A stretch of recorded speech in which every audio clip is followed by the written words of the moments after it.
I think it's their mindset and their view of things, not their physique or their stature or their size. Quite frankly, Gav, I'm still sick and tired in this day and age.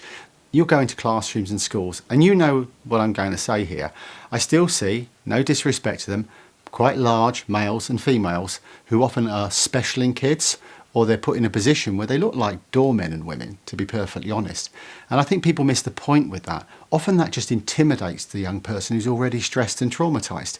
So for me, we need a mindset change here. And often I do see it in a lot of good schools where you go in and immediately you're not confronted by a macho culture.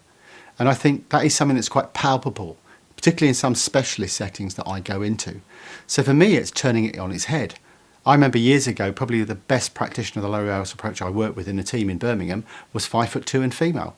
And I felt calmer and safer around her than I did around a lot of my other colleagues because of how she reacted, because she used to think on her feet. She didn't use physical presence or her size to actually try and intimidate a situation. So I think she had to be thinking more on her feet and more open. And she also exuded calm. Everything about her said, I'm not going to restrain you because I'm not sure if I'm physically capable of doing it, and I'm not going to overwhelm you. So for me, there is still an issue we have, and we see it in documentaries, the recent BBC documentary at Walton Hall. You end up with individuals, it's not necessarily just males, but can be quite controlling and actually quite intimidating.